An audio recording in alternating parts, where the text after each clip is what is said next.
Em Rusciano and Michael Lucas. This is Emsolation.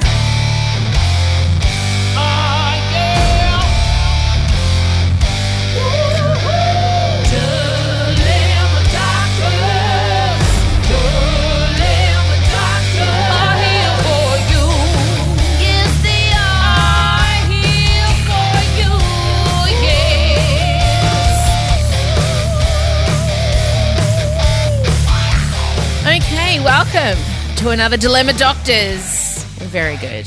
We are getting a lot of dilemmas. Clearly, Michael, people feel confident with our abilities. That is slightly terrifying. It explains a lot about the political situation the Western world's found itself in. No, I feel like between you and I, we can come up with a perfectly balanced response to most things. You know. Is it that, or is it the people thinking, it'll be fun to hear these two dickheads spin around for about half an hour, tell 8 stories about themselves and then say something inept?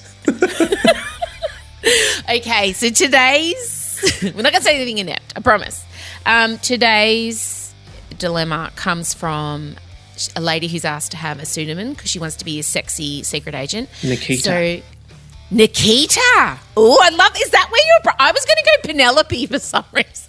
You've gone Inspector Gadget, whereas I've gone. Is that why? Oh, Nikita, you got Elton John. Is that Elton John? There was an actual movie I think called Nikita, La Femme Nikita, a French thriller. Oh, is she a Russian spy? It makes me I think so. It sounds spy. like good Natasha. Oh, Nikita, you. Yeah, I remember a friend of mine wanted to call his kid Nikita. I was like, oh, I don't know about that. Okay, so Nikita, you know who you are. She said, use a fake name, not because I'm worried. It makes me feel sexy and cool. So, okay, Nikita. This is something Michael and I have experience in, delicate conversations with mothers. Yeah. Here we go. Em and Michael, my mother and I have a very interesting relationship, okay, already. I'm interested. And I got engaged on Christmas Eve of last year. We sent a wedding date for March 2022, but with COVID, everything's a bit uncertain at the moment. Originally, Mum showed zero interest in the wedding, but all of a sudden she's decided she wants to buy me a wedding dress. She ended our conversation with, if I buy the dress, I get the last say. Ha ha, just joking. She also said to me that she can't help but say a negative thing first. So don't worry when we go dress shopping if I say something awful first. I'll find something positive to say afterwards. Very true to our mothers, should we just say? Yes, and my husband. She's now planning when we can go dress shopping, but borders are closed, so luckily it can't happen now, but it will be happening at some point. I just want to have a fun day with my bridesmaids, not my negative mother. How do I tell her that I don't want to go shopping with her and I definitely don't want her to buy my dress? Love, Nikita. Not Nikita, but that's the name we've assigned her. Oh, this made me anxious. Yeah, PTSD over interactions with your own mother. You went through a wedding in which your mother was we both did. Our mothers were heavily involved in our weddings. Yeah, we both did.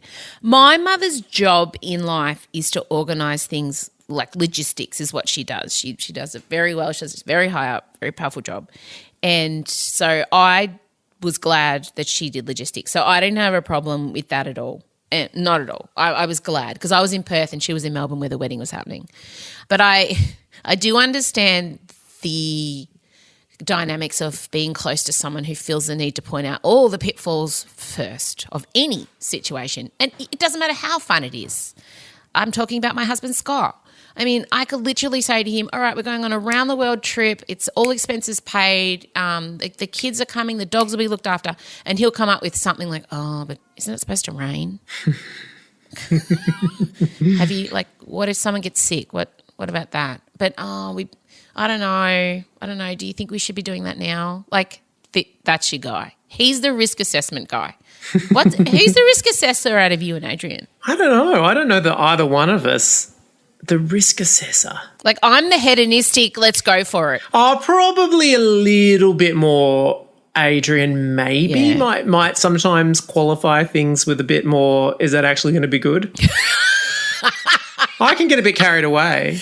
My mother definitely occupies, my mother can be incredibly negative and frank about things, often about my own work. Like often, even in the early days of my career, I'd have things go on television. So I was so nervous about it, knowing that 1 million people are watching it, terrified, just waiting to see what the reaction is. Phone would ring the next day, answer, but my mum, she wouldn't even say hello. She'd go, well, I didn't like that episode. And then she's like, well, I'm not going to lie to you, Michael. I'm not going to lie to you. I love your mum. Velvet sledgehammer. Oh, and if I get a haircut she doesn't like, instantly, like I go around and she'll just go, oh, I hate it. Too short. And there is such a fine line of what she will like about my hair. It's like it can be so easily too short or so easily too long. Can't imagine why you've become friends with me then. Because I get it from you too. Yeah, no, absolutely. I don't. I want you to know I temper a lot of my responses. I do actually. Oh, soften. I know you do. I can see the conflict in your face. I still remember in the lead up to the wedding at one point, I even remember where I was. We were on Brunswick Street, walking down, and we stood at the intersection. You looked at me and you were like look, I could see your eyes darting around. I'm like, what? And then you went, and with so much self-control went, what are you thinking for your hair? Like, is that the length? Is that what you're thinking? And I could see it was like every muscle in your face was agonising to go, just don't say how much you hate it. Anyway, so yeah, I'm aware. Thank you. I'd take that over the brutal honesty I get from my mother. That's what I was saying to Scott the other day. Scott said, don't you want the truth? And I said, no. I know the truth better than anyone. I think about the truth relentlessly. I want to be surrounded by yes men and sycophants. I want everyone to lie to me because I know the truth. I know. And everyone knows, sometimes you just want to be just told you're pretty, and thin and young. All right, we're getting sidetracked. So, Nikita, I am going to straight off the bat say to you, you must bring your mother. 100%. Wow. Okay, we're going to give conflicting advice. Interesting. Go. Why? Why is it interesting? We always give conflicting advice because I just think you'll look back at a time and when, maybe she's not around and you can't get a take back on those kind of experiences. And picking your wedding dress is a really emotional day. It's really and it's a day you don't rip your mother off. You just, as a mother, oh, I hate it when I say that. As a mother, I would be devastated if that milestone happened without me. As a mother. Thank you. Sonia Kruger about to say something terrible about banning Muslims. As a mother, that's how you feel. She did ruin that sentence. But no, I just want to say to you, Nikita, as someone who is a mother of daughters, I would be very hurt. And I feel like if you know what you're ordering from the menu and it arrives and it's exactly what you ordered, there should be no surprises. So if you're ordering mum coming dress shopping with me and I know she's going to say something bonkers first, if you're ordering that from the menu, then you got to expect that. You just got to steel yourself for it and know that's about her, not about you. That's my point. And if you want to have a fun day with your bridesmaids, you go and you do the hens party. You go and you have a day out together. You just need to have mum come to the shop, have some champers, know that she might be saying something bonkers, then send her off and then go have some fun with the other ladies. But I think this is very important and I think everyone will regret it if your mum isn't there. There you go. That's what I think. Wow. I did not bring my mum to my suit fittings for my wedding. Em got a look in several times. You bought me. Yeah, exactly. But I knew in my heart that was going to give me all the opinions that I would need in that particular setting. So, I mean, I disagree. I think that there will be plenty of time to bond with your mum over this, of too much time. You don't necessarily, if you feel like this is a trouble area, I wouldn't feel pressure to do it. I would like her to pick up the bill, though. I was a bit alarmed at how you said. Yes, think about this. She's willing to pay. Double think this because, wedding dresses aren't true. Yeah, so here's what I would do. And in fact, I believe it might be what I did do to keep my mother at arm's length when it came to the suit buying thing, which I recognise it's a different thing to, I realise, I don't want to fall into gender stereotypes, but I understand there is some sort of thing about a wedding dress and blah, blah, blah, blah, blah. Yeah. I've seen Still Magnolias, but many times. God, I love that movie. I reckon that what you do is you say that it'd be great to keep your mum as a fresh set of eyes for you're going to take a whole lot of snaps of every option, and that you want to use your mum as like the second opinion outside of the room as opposed to actually being there. That's what I did, and with my actual mother, because the fact of the matter is with any like outfit shopping thing, you get your energy going in the fitting. And often, like, there'll be an option that you go completely wild over, and then you'll look at it like you totally think that's the one, and then you'll return to the photos the next day and think, what the hell was I thinking? What did we just have an extra slug of champagne when that happened? That's not that good. So my way of keeping her at arm's length without offending her would be to say, I think it's going to be really good if just the bridesmaids come with me on the day, and then the next day I'll email you all the shots, and then I'll call you and we can pour over there and say what we think, so that she doesn't ruin your dress fitting day, but she's still involved, she still feels a part of it, and you say it's actually helping the selection process, not completely excluding her from her. So use her as the fresh pair of eyes online. That's so shit. That's so shit. Why? That is such a you, like, so you. Yeah. Like, it's so moderate. Yeah. You know? I just think like, especially with your coronavirus, your mum's probably feeling her mortality a bit and realising, you know, maybe this could get her, and family's so important. All these people who, like, can't see their family members. Like, your mum might be turning a corner, and at least she's self-aware. It sounds like you're about to say your mum might be about to die. No. Your mum's probably turning a corner, and that she realises how important family is. You know, when you can't see family, you like them a whole lot more. And I really feel like your mum's self-aware. And here's the caveat. Here's why she can come. Here's why she's got to come, Nikita.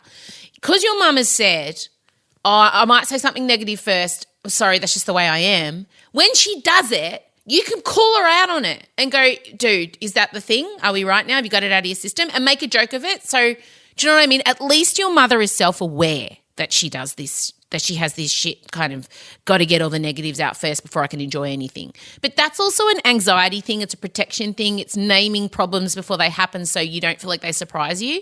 So I get why she does it.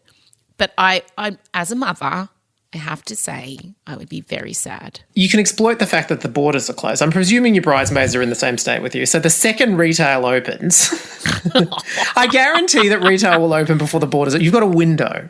So you could start there, or I would say you could attempt my system and do it in like you could say, I was just thinking, hey, maybe the best process is like I save you for the fresh pair of eyes to go over all the shots with me and we can see what looks best after that. Stop and then with the fresh pair of eyes. Stop it. If she says, you've offended me and I feel like essentially you've rejected me as your mother, and if you get that vibe from her, then you can say, oh, it's just an idea. No, we'll do it all together. You can backtrack and do the full M convincingly, but maybe it would work. I just think have a proper conversation with it. Mum, I'm worried that you're going to come and kind of be negative and I just want to really enjoy the day. Do you think that you can come and be positive and swept up in the moment? And if she says yes, then great. If she says, I don't know, then you need to say to her, then I don't think I can have you there. I think she's your mother. I think you can have that conversation. I always encourage conversations instead of, you know, manipulating circumstances and trying to be managed, because I'm someone that people feel they have to manage, and I fucking hate finding out someone has managed me like, you know, in a situation where I might have been able to try and be different or better. Do you know what I mean? So I feel like while, yes, in this same podcast I said I want people to lie to me, I also don't want to be managed. So I'm a very complicated hypochondriac, although I'm probably a bit of that too. Like, I'm a very complicated person who has many different needs and facets, and you know why my husband is confused 99% of the time. But give your mother a chance to be her best self on the fitting day is what I want to say to you. Okay? All right, I know you have to go. We've definitely solved it. So Michael's got I really hashtag. want to know the outcomes of these things, know, especially when we've same. provided such conflicting paths. I agree. So we're on our third dilemma, Doctor. So if we've already done you, the other two, can you let us know how you 30th go? birthday. What did you go with? The present? Like, did you? And did the KFC party happen? Like, what? We need follow-ups. Agree. I want you guys to send me follow-ups. And then obviously we need a scoreboard. Sure. But I will always err on the side of open and honest communication unless I need to be lied to. And if you don't know the difference between those situations, we're going to have a problem. It's a complex equation. It is. But damn it, life is complex. hello@mrussiano.com if you have a dilemma you'd like us to further muddy and complicate for you, as we've just done then. All right, thank you, Dr. Lucas. I'll talk to you soon. Yes. Okay. Speak soon. Bye.